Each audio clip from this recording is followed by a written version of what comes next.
Hey, good morning. Welcome to SportsBeat Live, our weekly gathering to talk Chiefs with the folks who cover the team like nobody else. And we're going to meet them in a minute, but the show is also about you all, and we want to hear your comments and questions about the Chiefs. We'll get to as many of them as we can. And listen, as we introduce our esteemed panelists here, I want them to sound off on the best thing that they consumed yesterday on Thanksgiving Day.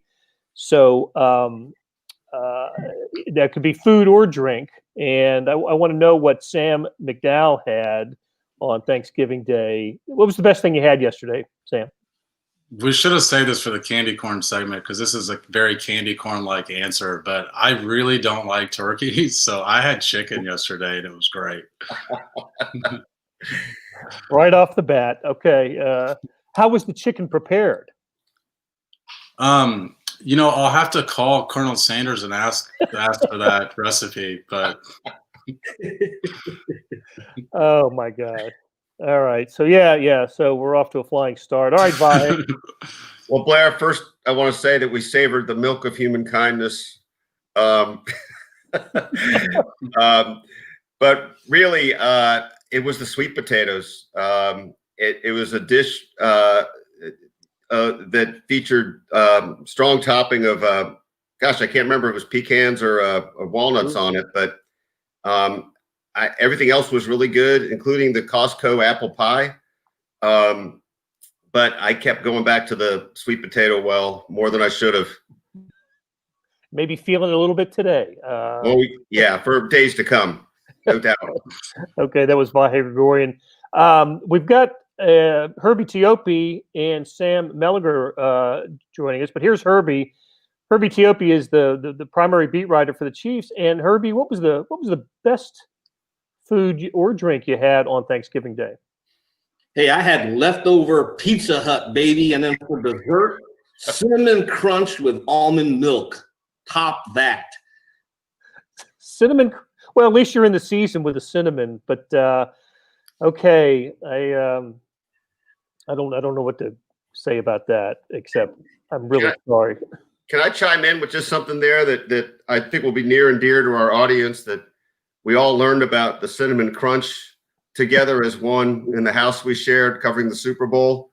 But Herbie, I think this is your opportunity to thank Blair for adding the almond milk to the mix. That's right. I'm forever thankful to Blair Kirkhoff for introducing almond milk to our esteemed group here. That's the only good thing that came from that trip. The rest has required years of therapy. Sam Mellinger joins us, and Sam, I don't know if you've heard that before we get into Chiefs talk, we are reviewing the best thing that we consumed on Thanksgiving Day, food or beverage. And so far, from 3 answers, we have one traditional Thanksgiving fare, Vahe sweet potatoes. Also on the board, chicken and cinnamon toast crunch cereal. Oh, God. How about you, Sam? I know who said cinnamon toast crunch, but I met my mother-in-law, and she makes real stuffing, carrots, and celery. So that might be the best. And then fridge. Yeah. I didn't. Well, you're going to have to go to another room and type in the private chat what you just said, because we didn't get to hear that. And I'll repeat it. So yeah, you are coming. You're in and out, and we are. Listen, we look like we're going to have some technical difficulties. We had some anyway in the run up to this, so bear with us. We'll try to get it worked out. So yeah, I'm actually hearing what Sam had to say. I'll go with this. We had a dessert yesterday that had a little bit of a bourbon caramel drizzle on it, which was fantastic. And then I had bourbon. So the drizzle and the non-drizzle part of the bourbon was terrific. Okay, while we look to reconnect with Sam Mellinger and get his Oh, hang on. Before we do, Beth had sweet potato pie with bourbon in it. So well done, Beth, our producer. Okay, guys. Chiefs and Bucks on Sunday, 3:30 kick. I think the first thing I'll say about this game is, it seems like the Bucks schedule changed in terms of television appearances for Tampa Bay when Tom Brady signed. And this one was not selected for a Sunday night or Monday night or Thursday night game. I'm a little surprised by that. Patrick Mahomes versus Tom Brady. So instead, we got like Bucks Rams on Monday night. And should this have been a primetime game? Vahe, what do you think? Well, it has all the elements of a primetime game, and good for us that it's not, right? I mean, anything that's slightly earlier in the day enhances our opportunities to be more creative and cover it better. So we'll take that. I will say if Patrick is looking for some late grudge issues here coming into the final 48 hours to get himself motivated, I saw some graphic on one of the games I was watching yesterday. It showed a reference to the game, but it only had Tom Brady's image there.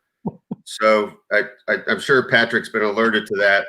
But more seriously, and you alluded to this in your preview stuff today that posted today, I think, Blair, just it's the fourth time Patrick and Tom Brady will meet. Brady's won 2 of the 3, but Patrick's played really well. And in a lot of ways, he kind of gave notice to the world in that loss in the AFC Championship game that Chiefs are going to have to be reckoned with for a long time. So I think that'll be the matchup within the matchup, and plenty of ways to look at Brady. Hard to know if he can still generate it downfield, but his presence back there still makes a big difference. So I'm excited about the matchup. Yeah, I agree. Which it's Tom Brady, and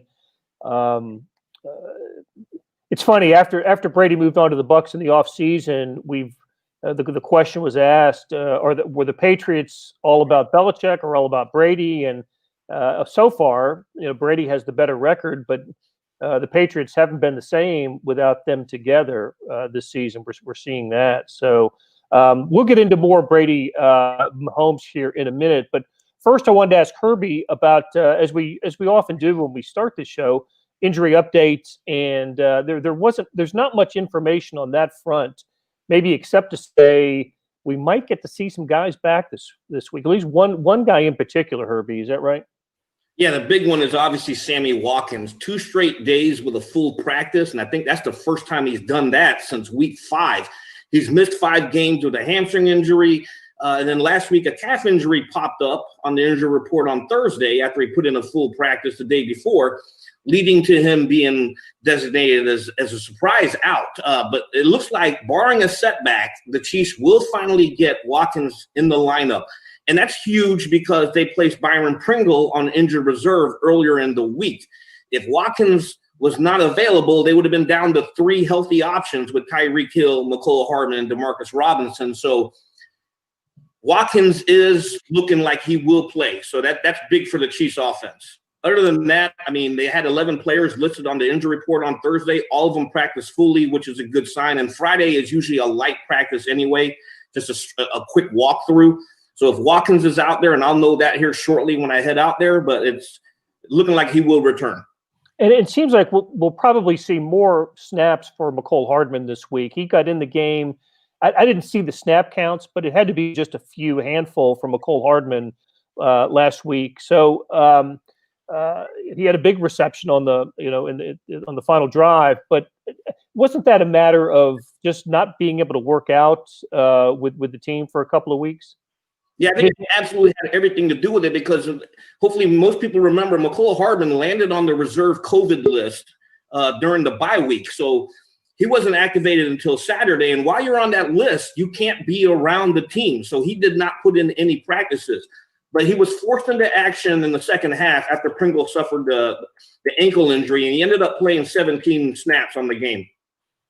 Okay, let me throw a couple more names at you, Herbie, and just give us an update on their status. How about Martinez Rankin, the offensive lineman?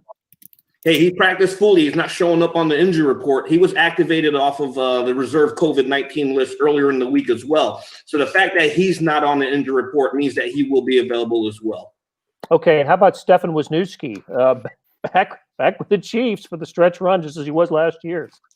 And I think that's huge. Okay, remember last year they added him roughly around this time frame as well, late in the season, second half, and he was eventually inserted into the starting lineup for the stretch run and then he started all 3 playoff games. Currently, he's on the practice squad, and the plan is to eventually bring him up, and that's just huge. When we asked Andy Reid about that on Wednesday, and he basically said, "Hey, it's you're bringing in a guy that knows the system. He's a veteran. He's a plug and play option, and." If they're not satisfied with Nick Allegretti at left guard or Andrew Riley at right guard, you've got a plug-and-play option in Wisniewski. Very good. Okay. Hey, we got Sam Mellinger back. Sam. What's up, guys? Is this better? Much better. You sound great. Yeah. All right, we got to go back. We got to reverse course here. What was the best thing you ate on Thanksgiving Day? So, or drank?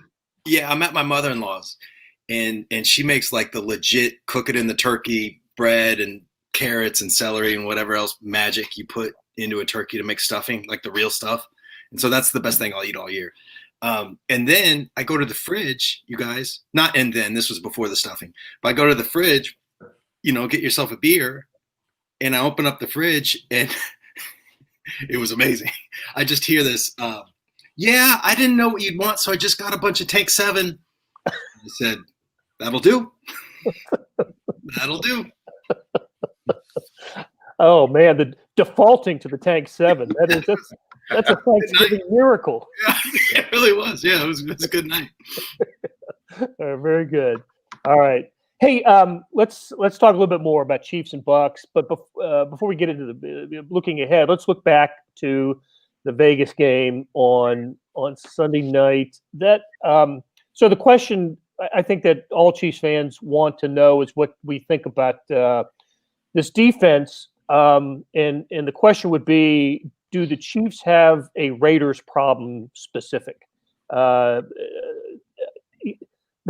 Chiefs have given up 30-plus points 3 times this season, now twice to the Raiders, but also 2 weeks in a row because the Panthers went for 31 and the Raiders went for 31 in back-to-back weeks heading into this Tampa Bay game. So that's certainly a topic that dominated Sports Talk Radio this week, and I know we've talked and written about it. We don't get to talk to defensive coordinator Steve Spagnuolo until a little bit later today to get his thoughts on it. So let's try to break it down and try to determine whether this is a problem specific to the Raiders or if there are bigger issues here for the Chiefs defense. Melly, let's start with you.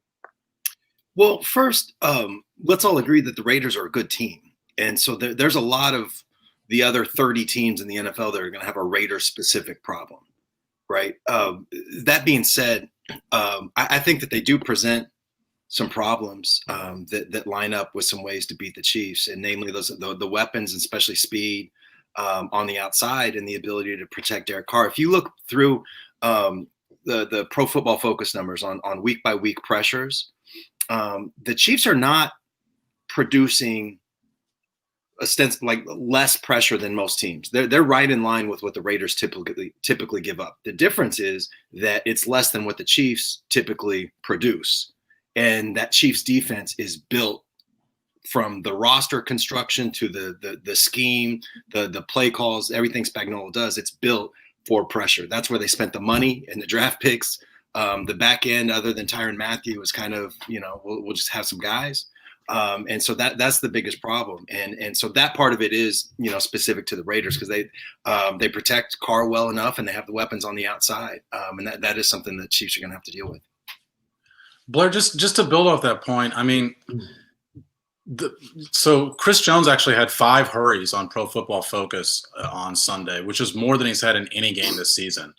Frank Clark had 4, which is as many as he's had in any game this season. The difference in the Chiefs, and I think this is what's more than a Raiders issue when you compare this year to last year, is the other guys were contributors last year. Last year they got 6 sacks from Emmanuel Ogbah before he went down. They got significant contribution from Alex Okafor. The other guys aren't winning one-on-one this year. And that's where if, I'm a Chiefs fan, I would worry a little bit that it's more than just the Raiders. And the Raiders have a good offensive line, but it's not ranked the best in the league. I think they're around 9th or 10th on some of the metrics. So it obviously it showed up against the Raiders. And when you look at some of the advanced metrics, they were worse against the Raiders in both games than they have been in any other 2 games in Steve Spagnuolo's Chiefs career. But I think that there are some things that probably cause, a little bit a sign for alarm beyond just the Raiders. And that's just that they're not getting pressures from the guys other than Frank Clark and Chris Jones right now. And those are the guys getting the most attention, of course. And the most money, right? I mean, these are $20 million a year guys, and they're paid to get to the quarterback, and it hasn't happened, or at least hadn't happened against the Raiders, and didn't happen against the Panthers and Teddy Bridgewater either. So it hasn't been, but there's a reason for that. And I mean, Chris Jones is getting double, and sometimes even he gets the double team, and then he's got to also beat the back if he beats the double team. And Chris Jones and Frank Clark's getting chipped quite a bit. Now, I still think Frank Clark doesn't win one-on-one as much as we saw him win last year. But to me, the other guys are all getting one-on-one matchups, and the Chiefs aren't winning a lot of those other one-on-ones. Well, does that mean Pennell and Nadi aren't doing their job either in the middle? If guys on the end are getting double teamed, shouldn't some pressure come from up the middle? Yeah, for sure. But obviously the strength of those guys are their run defense. And to me, you've got to have the opposite defensive end is the guy that's getting one-on-one a lot, that's got to sort of – he's either got to win on the outside and force that middle pressure to be more effective, or he's got to win on the inside and chase the quarterback out of the pocket. And they're just not getting a lot of that other defensive end position right now.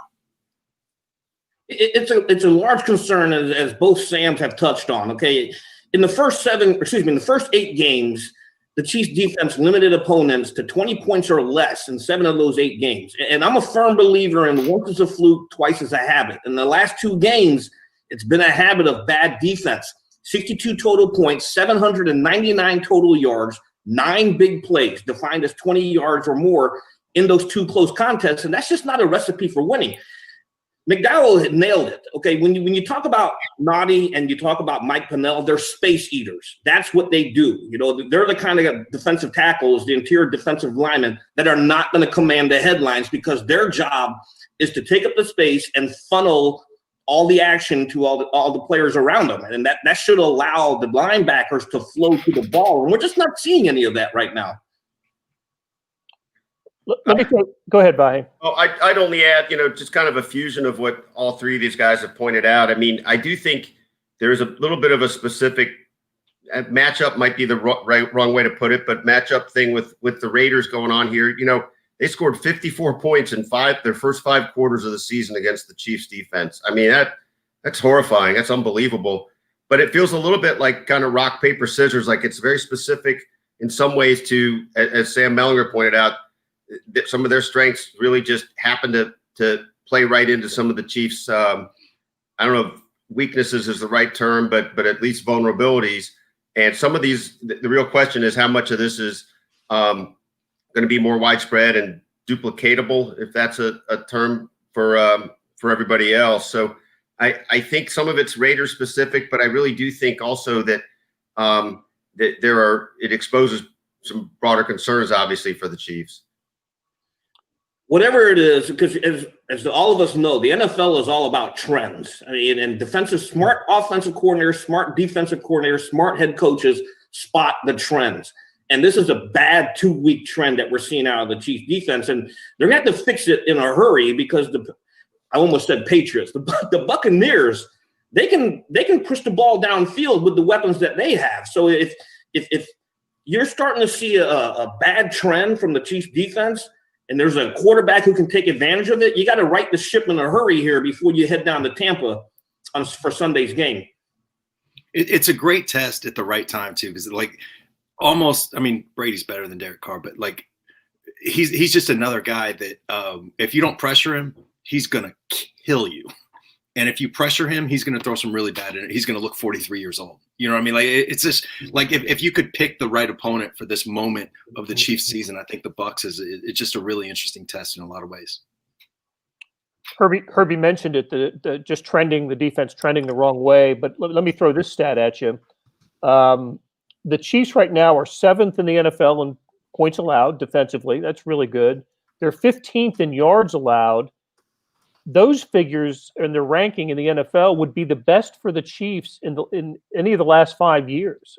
The points allowed would match the lowest that they've ranked, and the yards allowed would be the best figure, that they're the best ranking they would have had. So they did play well early in the year, trending in the wrong direction. But I think, and just the opposite last year, right? The Spagnuolo was a first-year defensive coordinator here. People were getting used to him, getting used to the schemes. Had injuries to deal with in the first part of the season, but it was about this time a year ago, after the Tennessee loss, that the defense played pretty well down the stretch and played well when it had to in the postseason. You just don't like the direction it's heading to now. And I agree with you, Melly, that I think Sunday's game is a really good test for this team. And I think also the fact that they've been hearing it all week. That this is, Chris Jones went on Twitter to yap with a media member about his play. And hey, what do we know about the little dust up on the sideline between Chris Jones and who was it? L'Jarius Sneed? Who was he yapping with? Yeah, it looked like L'Jarius Sneed. I just this is where my mind goes, but I just keep thinking this is where locker room access would be great. That's how we find this out. We're not going to find it out by, who the Chiefs PR gives us on Zoom calls. True. Listen, which is the correct way of, we don't know. People who have asked us about what's going on, we just don't know, at least until there's been one media call this week with the Chiefs because of the late night flight back from Vegas and the Thanksgiving week schedule. So maybe we'll learn more about this today. We've talked about Tom Brady and Mahomes. I love the matchup. If you want to call it a passing of the torch, changing of the guard, we certainly framed Chiefs Patriots meetings over the last 2 years that way with these two quarterbacks. I'm amazed that Tom Brady can be this effective at this age. He's a marvel to be a 43-year-old quarterback who can lead a team they're in the playoffs if the season ended today. This is exactly what the Bucs believed they were getting when they signed Tom Brady. So still, he has had his issues, right? Most inaccurate passer over the last few weeks on balls of 20 yards or more. He's is it 19 straight incompletions on passes of 20 yards or more, which is kind of amazing. So it almost seems like there's maybe a little bit of a conflict between what the Bucs want him to do and what his strengths are. Do you see it that way, Sam McDowell? Yeah, I mean, Bruce Arians says they're completing those routes fine in practice. I think he's actually up to 22 straight incompletions on passes over 20 yards, 19 in the last 4 games. 3 of them have been caught. They've just been caught by the other team. So, it's interesting because if you look at Tom Brady, mentally, obviously he's just as sharp as ever, which is why, as Sam pointed out, this is a really interesting matchup because I thought one of the reasons that the Raiders were able to beat the Chiefs defense consistently is they got a lot of one-on-one matchups. That there was part of that was play calling, part of that was also the quarterback making the right decisions. For whatever Tom Brady doesn't have at 43 years old, he still has the decision making, I think. So that's why, like I said, as Sam pointed out earlier, the Chiefs still have to figure out their own issues because just because this guy's 43 years old and maybe he's not throwing the deep ball as well, the Raiders didn't beat the Chiefs a whole lot deep on Sunday, and they were still pretty effective. I wrote this just briefly for something that's online now, but I think Patrick Mahomes loves these opportunities. I think he really likes to. He's shown nothing but respect and to the established NFL players that he's faced, and I don't think he respects anybody more than Tom Brady and his accomplishments. And I think Patrick Mahomes has enough kind of fan in him to just and then having the experience of being an NFL quarterback to understand and appreciate what Tom Brady has done and what he's about. And I imagine Patrick Mahomes thinks about chasing Tom Brady's accomplishments and winning that many Super Bowls and being and one day maybe being the NFL's career leader in passing yards and touchdown passes, chasing the Mannings and the Bradys and people like that. Do you guys get that sense too? I do, and Blair, I love some of the numbers you found and researched that 3-0 against Lamar Jackson, 5-2 against, I think it was a combination of Roethlisberger, Rivers, and Deshaun Watson, I think. Deshaun Watson, and of course now 1-2, I guess against Brady, right?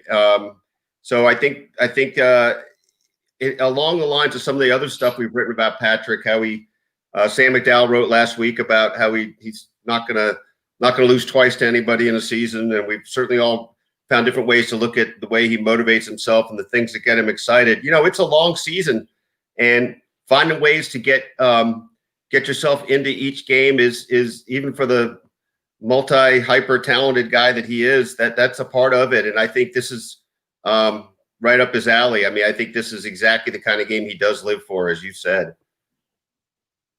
Yeah, there's Mahomes isn't the only one that thinks like this, but there is a difference, I think, in athletes of big moments, big games, and then specifically like big moments in those big games. You're either like, oh crap, like this is a lot of pressure, I don't know, or this is awesome, like this is an opportunity. And I think we've seen Mahomes. This is 2.5 seasons of very much like this is an opportunity. And I think he looks at Brady, 6 Super Bowls, obviously, but I also wonder, we haven't really talked to him about this, and it would be kind of dumb to do it because he's only 25. But I think he looks at the way that Brady has like kept up his body and that he is performing. He's not as good at 43 as he was at 38 or 33 or 28. But I think that Mahomes looks at that with a great deal of respect and something to chase as well. Not just the 6, but the longevity. I think that's part of it too. Hey, Sam McDowell, what's the line on this one? It's 3.5. The Chiefs are favored by 3.5, which is interesting because the Bucs haven't been an underdog in 6 weeks now. So the Chiefs have, of course, only been an underdog once all season. That was in Baltimore. Okay. John McConnell weighs in from Evergreen, Colorado. Good morning, John. Thanks for joining us. Hey, we've had some people wonder about Juan Thornhill as well. Sam? Let's go back to you, McDowell. What's going on with Juan Thornhill? And he just doesn't seem to be the same player he was when he was an all rookie selection last year. Yeah, only played 11 snaps. I mean, that was kind of a surprise on Sunday. I understand he's not the same guy he was that pre-ACL, at least not yet. I mean, it's still only 11 months since the guy tore his ACL. He's certainly accelerated his timeline to come back. And I think a lot of people thought just because he was deemed fully healthy and ready to play that we were going to see the Juan Thornhill we saw for the back half of last season. That's not been the case. Tyrann Mathieu, a guy we asked about Juan Thornhill in training camp. What are you telling him? And he said he was telling him to be patient. You're not going to be the same guy you were the first day you step back onto the field. We asked him again this week. He reiterated that message and said it took him the Tyrann Mathieu, of course, he's gone through this twice. And he said it took him 1, even 2 years after tearing his ACL before he felt like he was fully back. And we're still 11 months removed from Juan Thornhill tearing his ACL. He's certainly not as effective as what he was last year, but I don't think that means he's not going to get there. What does surprise me is I think the only way he does get there is more snaps, more reps. And so it surprised me that this Chiefs team's already going to the playoffs. And I think that they should be targeting the best possible team they can have once they get there. And to me, that still includes Juan Thornhill. I thought it was interesting that the way Andy Reid, and you guys correct me if I'm wrong on this, but I thought after the game, Andy referred to him as a situational player or to that effect, which I thought was different than saying he's still coming along from the injury. I just was sort of surprised at how Andy phrased it. He added the injury part afterwards, and I think it was did. because maybe he didn't want to just have the quote out there that he was a situational guy right now, because they can say that, but he hasn't been the situational guy for the first 8 weeks of the year. Yeah, that's I mean, exactly right. Far different the numbers, right? I mean, what have the numbers normally been? I mean, pretty much starters numbers, right? Yeah, 90+% in most of the games he's played. He played. It was something like at least 97% of snaps for the first 6 weeks or something like that. So it makes sense to bring him back slowly from injury, but that's not what they've done. And after a bye week, so maybe he has a setback, but he hasn't been on the injury report, right? So I think they're upset with upset's not the right word, but I think they're talking more about play, production, decisions, that kind of thing on the field. For sure, but one of the things that potentially played into it, and of course we'll know more Sunday based on how much he plays Sunday, but they played an extra linebacker a lot against the Raiders to try and stop the run. Of course, that didn't prove to be the right strategy. They did stop the run. They gave up a lot in the passing game.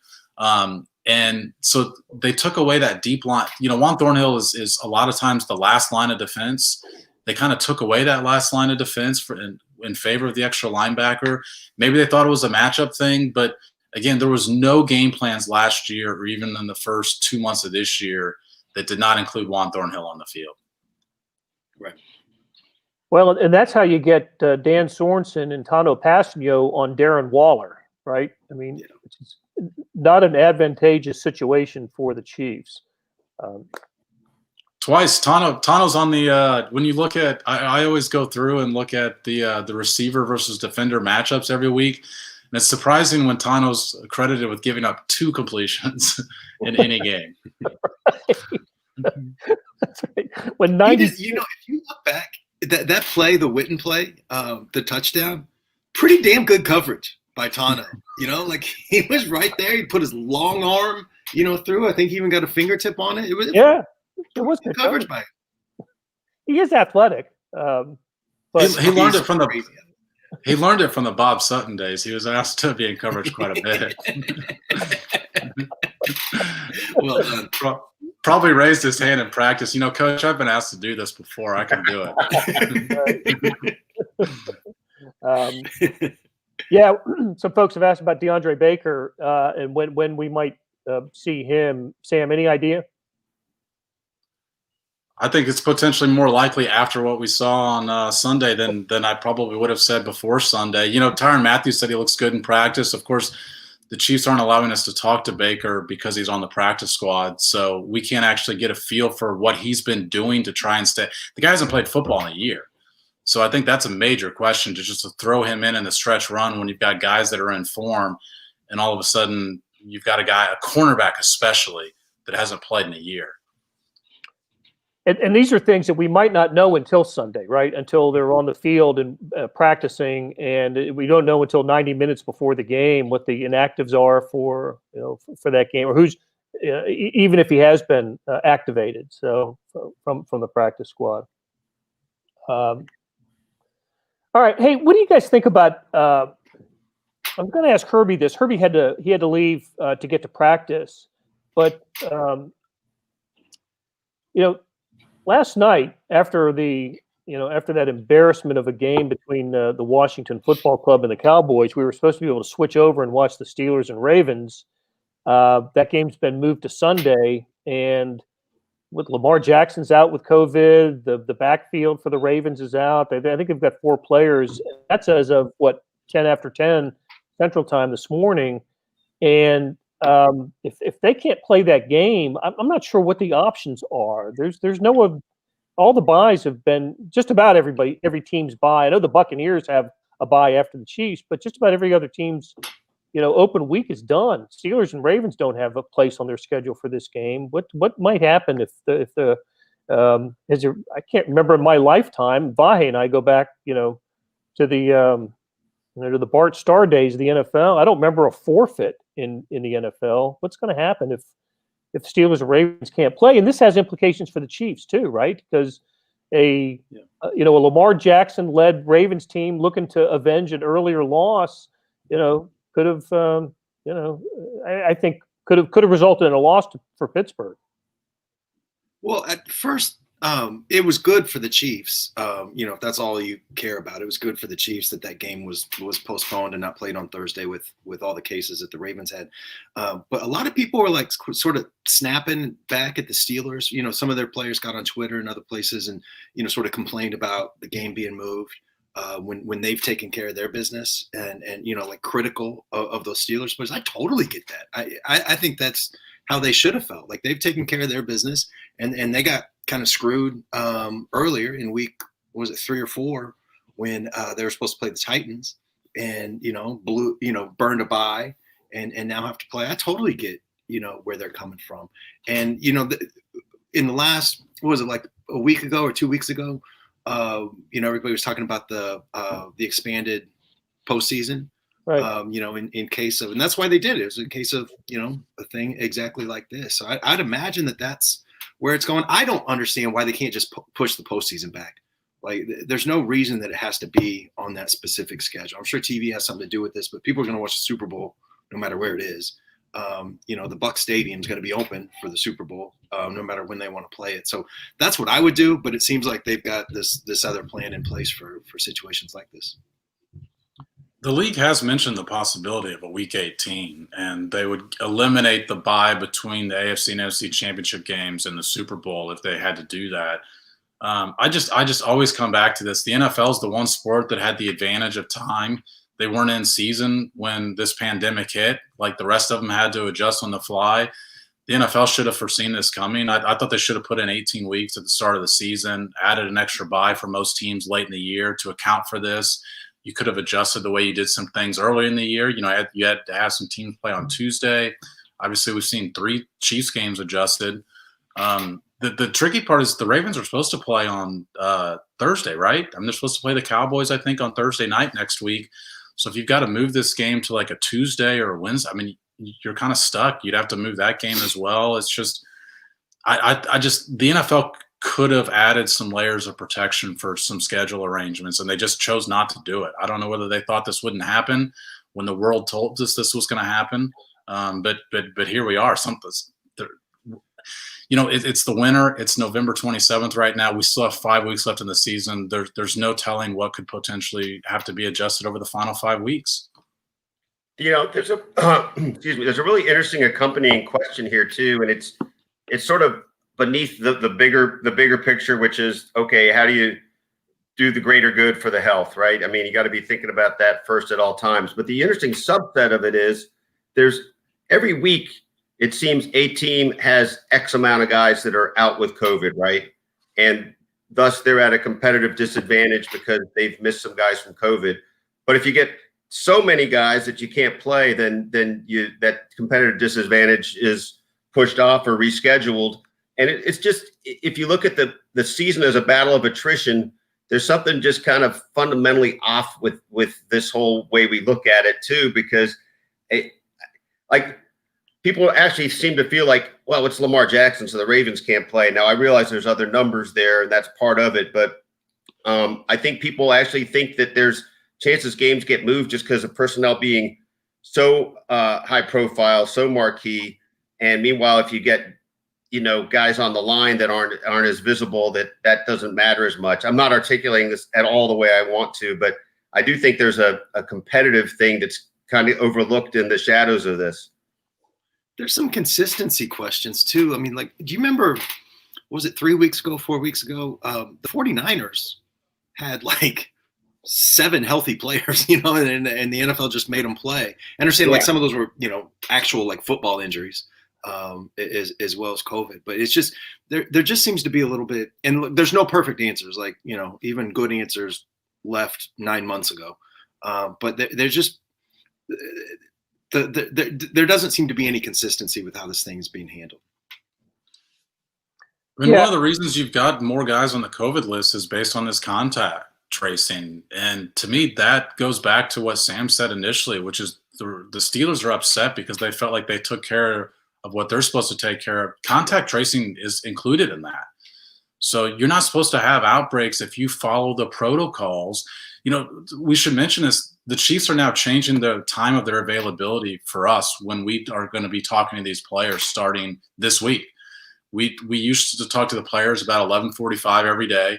Now we're going to be talking to them after practice. But one of the reasons they've made that adjustment is because they want the players in their facilities with downtime, as little downtime as possible. So it used to be if they came in before practice, that time we'd talk to players. The rest of the guys who we're not talking to, so what is that, the 51, 52 guys on any given day, have downtime. They want to get rid of that. So now we're talking to the guys after practice so that they can come in a little bit later. That's another thing that one team in the NFL, happens to be the team we cover, is doing to try and mitigate this problem. If the Ravens have one guy have it and then 8 or 9 other guys have it, to me that's ineffective with their contact tracing. They're not following the rules properly. And that's why I think the Steelers are pretty miffed, because the whole schedule shouldn't change for a team that didn't follow the protocols properly. Yeah, that's a better said version of what I was trying to say earlier. And 10 times better said than what I was trying to say. Well, I do want to, sorry, Blair, I do want to add one caveat. There's certainly ways you can get this disease, and you're being perfectly careful. So I'm not blaming the entire thing on the Ravens, but the contact tracing is something all of us can follow. And certainly those guys, the NFL team that know they're around other guys that are doing their own thing. And it's worth pointing out that the strength and conditioning coach screwed up and put the entire team in a really bad situation. And that's, look, everybody has a part, everybody has an important part, but the strength and conditioning coach needs to be one of those guys who is following it perfectly. And for that guy to, go that far outside the lines is that's pretty terrible. Brian LaBerge mentions the way COVID's dropping teams, getting the seed, 1 or 2 seed, maybe a moot point with the bye going away. That's exactly right. I mean, that's the playoff bracket will expand to 8 teams, and the number 1 seed will play 8 instead of 1 getting a bye with a 7-team conference bracket. So pros are at least doing a better job than colleges. Missouri plays Vanderbilt today, on Saturday. That's the 4th different time on the schedule from the preseason that Missouri has been scheduled to play Vanderbilt, and it's that's how the game has moved around that much on the Missouri and Vandy schedules. So there's been a lot of people have just been dying to see that game too. I feel bad for them. Missouri's got 4 weeks to get in 4 games. We'll see if they can. We'll see if they can do it. It's supposed to play Arkansas, though. The week started with Missouri playing Arkansas. Now Vandy's coming to Faurot Field. So, all right, guys, we're going to wrap it up. It was great to see you all, and Sam Ellinger and Vahe from alternate locations today. Great job, you guys. Sam McDowell, always great to see you. Herbie Teope is gone. Before we do, listen, it's Thanksgiving weekend. It's the time for high school football state championships. I love this weekend. I remember my days going to high school state championship games, and I just wanted to give a shout out to Ray Peck playing in the Missouri Class 6 title game this Saturday. On the Kansas side, we've got Blue Valley North in 6A, Mill Valley in 5A, St. James in 4A, and to all the high schools that are playing for state championships. Also, semifinals going on in Missouri this weekend. Good luck to all those teams. And I want to call your attention to a couple of stories that the Star wrote this week. Vahe had a terrific column on Jack Bush, the longtime Central High basketball coach who passed away last weekend. Wonderful story. And Sam Mellinger, great job on Eric, the 10-year anniversary of Blue Valley High winning its last state championship under Eric Driscoll, who passed away a little bit later. So if you get a chance, go read those columns and everything else that we write. We are loaded with Chiefs coverage this week. Hey, a couple guys want to know what we predicted for final score. So let's go out on that note. Let's give a score. I do one for the paper every week. I got the Chiefs 30-27, but I struggled with it. I really wanted to take the Bucs, but in the end, I just said Patrick Mahomes and went with Chiefs. How about you, Vahe? How about a guess of a score? I think I'm going to do my weekly prediction. Same weekly prediction is like 34-21 Chiefs. I think they'll get the pick 6 on Brady that changes that dynamic a little. Probably by Tyrann Mathieu, I would think, right? That's already written. Sam McDowell? I kind of think similar to Vahe this week. I think 34-24 Chiefs. Chiefs are going to blow out the Raiders, right? Because they had all the emotional advantage, the revenge, the victory lap, and all that, and they were the Chiefs. Don't call out my picks, Blair. All right, Melly. 34-30, something like that. I want to say that the defense will bounce back, but at this point, I want to see it before I predict it. So, but their offense is so freaking good. You know what I mean? So if you've got 34 points coming, you're still in pretty good shape.